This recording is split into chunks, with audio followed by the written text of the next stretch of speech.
Rappelons les critères. Je vous ai dit que le chrétien, certaines caractéristiques qui le définissent. Eh bien, un chrétien est d'abord un disciple du Christ. Quels sont les critères qui peuvent montrer qu'il est un disciple du Christ? Premier critère, il n'a que Jésus comme seul maître. Il y en a qui disent, je suis chrétien, mais ils appartiennent à des ordres, à des mouvements, à des actions où on se dit, c'est des maîtres, c'est des leaders, c'est des gourous. Là, c'est incompatible. Qui n'a que Jésus comme seul maître, seul directeur. Confère Matthieu 23, 8 à 10. Le disciple ne suit que l'enseignement du maître et non celle de la propagande et des idéologies, ou celle des idoles qui veulent prendre la place de Dieu. Voilà le premier critère. Le second, donc au niveau de l'enseignement de tout ce qu'on vous apprend pour être heureux, pour avoir la vie éternelle, il n'y a que celui de Jésus. Deuxièmement, le vrai disciple du Christ est celui qui suit de façon immédiate et définitive Jésus, sans hésiter. Quand nous chantons « J'ai décidé de suivre Jésus »,« J'ai décidé de suivre Jésus », sans hésiter, sans reculer. Voilà. Sans hésiter, sans reculer. Le pire ennemi de l'homme, c'est l'indécision. L'indécision nous pousse à mettre Jésus à la seconde place. À la seconde place. C'est très grave.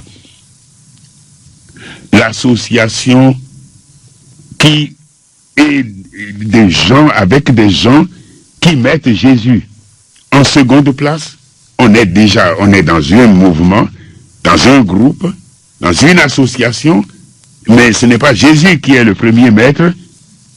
On suit Jésus et on est réellement disciple. Troisième critère qui permet de savoir que nous sommes disciples de Jésus, c'est le renoncement aux attachements qui entravent notre engagement radical pour Jésus. Engagement de servir librement le royaume de Dieu. Eh bien, quels sont les engagements qui peuvent nous empêcher d'être réellement chrétiens? Réellement chrétiens, d'abord, le renoncement aux liens familiaux. Il ne s'agit pas de renoncer à la famille, mais le choix d'une autre famille qui n'est pas basée sur les liens de la chair, mais sur les buts du royaume de Dieu. Ma famille de naissance, elle est connue, elle est localisée quelque part dans mon village natal. Mes parents, mes cousins, mes oncles, mes tantes, là où nous avons grandi, là où je les ai connus, existent. Renoncement aux liens familiaux. Supposons par exemple que la famille me demande à moi, disciple de Jésus, chrétien, de venir occuper une place qui me fera accomplir les rituels de la tradition qui sont des cultes, par exemple, aux ancêtres.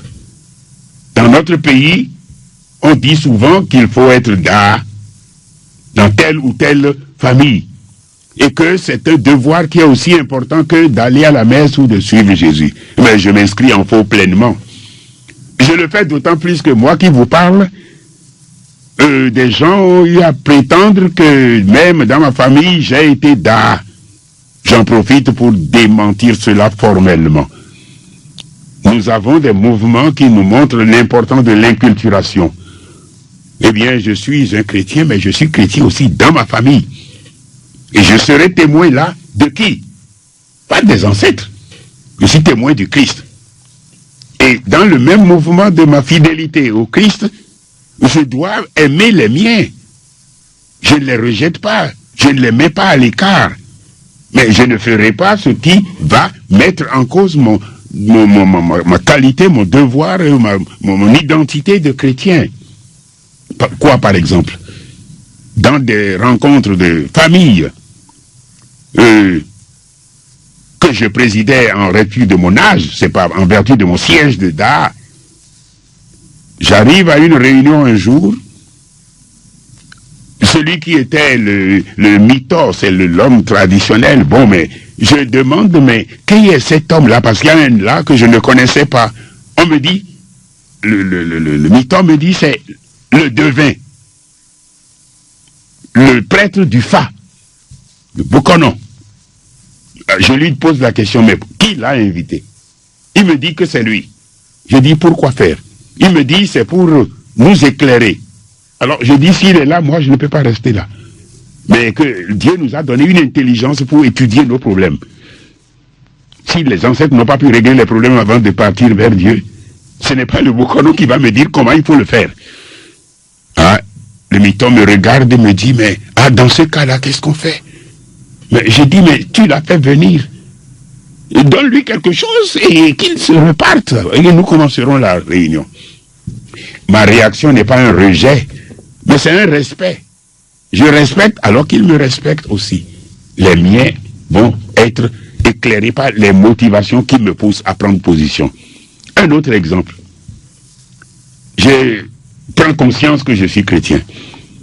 J'arrive dans ma famille. Les personnes qui veulent m'offrir l'eau de bonne arrivée m'apportent l'eau. Et ils apportent l'eau et habituellement, je vois tous les autres prendre l'eau et verser par terre avant de boire. Je pose la question, pourquoi vous versez l'eau par terre? On dit c'est pour les ancêtres. Ah, très bien. Je leur dis, moi, je ne vais pas verser l'eau par terre, je vais lever le bol qui contient l'eau, car les ancêtres ne sont pas sous terre, ils sont auprès de Dieu qui est en haut. Je dis c'est ça. Parce que si vous honorez Dieu, vous honorez les ancêtres. Car c'est Dieu qui vous a donné les ancêtres et il a dit honore ton père et ta mère. Mais celui qui te dit d'honorer ton père et ta mère, il ne faut pas honorer ton père et ta mère avant de l'honorer lui. C'est une déviation. Et mes oncles qui sont là disent, on a compris. Et donc, je ne vais pas de façon visible faire un signe de croix pour leur dire que certains font des signes de croix pour montrer qu'ils ont peur. Mais non, c'est pas du tout cela. Je suis avec les miens et dans nos réunions familiales, souvent nous disons on va prier avant de faire. Je n'étais pas Daha avant de faire ça. Je présidais des séances simplement. Donc que ceci soit dit, parce que des gens, paraît-il, ont voulu et ont été tentés d'accepter en se référant à moi. Même Jean a été Daha. Eh bien, je vous dis, c'est une fausseté. Ça n'est pas vrai. Soyez éclairés, demandez à l'Esprit Saint de vous guider. Il vous inspirera l'attitude qui convient aux chrétiens. Donc, les attachements aux liens familiaux et ancestraux peuvent être un obstacle à la seigneurie de Jésus dans ma vie. Et donc, je ne suis plus le chrétien témoin. Et il y a aussi parfois à renoncer à son propre travail en changeant de mentalité. Dans mon travail, j'agirai comme un chrétien qui obéit au commandement de Dieu. Alors, c'est très important. Renoncement au bien, renoncement à son propre travail, de changement de mentalité. Il faut renoncer aussi aux biens matériels, aux choses de ce monde, c'est-à-dire la course à l'argent. Ce n'est pas ça la priorité. On ne peut servir deux maîtres, nous a enseigné Jésus. Dieu et l'argent. Jésus et les richesses. Si le Seigneur vous fait de vous des riches, c'est pour que vous partagiez. À moi, l'or et l'argent, dit le Seigneur dans le prophète Agé. Eh bien, il ne faut pas dépendre de ces richesses. Car, dit Saint Paul dans 1 Timothée 6:10, la racine de tous les maux, c'est l'amour de l'argent. Et enfin, je finis par ce qui est capital dans les attachements, c'est les honneurs du monde, les signes de puissance, les médailles, les titres, les degrés d'avancement dans les ordres, les diplômes, dirigeants supérieurs, gérants de ceci. Et aussi, là, il y a des honneurs ecclésiastiques qui peuvent être en cause. Enfin, Dernier point qui montre qu'on est disciple de Jésus, il faut porter la croix. C'est le Seigneur qui nous dit dans Luc 4, 14, 27, « Quiconque ne porte pas sa croix et ne vient pas derrière moi ne peut être mon disciple. » Il ne faut donc pas suivre le Seigneur pour le prestige, pour la recherche des gains, la recherche personnelle, améliorer sa réputation, acquérir de plus grands avantages économiques, monter dans l'échelle sociale ou hiérarchique. Nous ne pouvons pas servir Jésus et nous-mêmes en même temps. Que le Seigneur nous donne la grâce de garder en mémoire et dans notre comportement ces 4 conditions. Mais ces 4 conditions, même si vous les respectez, ça ne fait pas de vous des disciples. Ce ne sont que des moyens pour entrer dans le processus qui permet d'être admis aux côtés du Maître Jésus. N'oubliez pas les caractéristiques du disciple de Jésus. J'y reviendrai prochainement, mais je vous les indique déjà. Être disciple veut dire suivre Jésus comme Maître et Seigneur en totale dépendance de lui, comme guide de sa vie, en tout, jusqu'à la croix.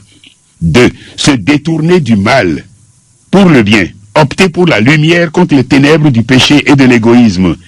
Obéir aux commandements. Être quotidiennement en contact avec Jésus pour l'écouter. Passer du temps avec lui. Prière, relation d'échange, lecture de la Bible, évangile surtout, relation avec la Trinité pour acquérir la mentalité du disciple. 4. Enfin, vivre sa vie chrétienne avec d'autres disciples pour être aidé, encouragé. L'amour se manifeste par le service. L'amour se manifeste par le service. C'est à l'amour qu'on nous reconnaîtra comme ses disciples. Pas de critique, de jalousie, d'envie. C'est pourquoi Satan s'acharne à nous diviser. Car nous contristons l'Esprit Saint. Que le Seigneur soit béni. Si nous avons dit beaucoup de choses importantes, dans le développement pour la vie d'apôtre, nous aurons à rappeler certains éléments. Que le Seigneur soit béni. Qu'il soit béni de nous donner la grâce de le servir comme des serviteurs fidèles.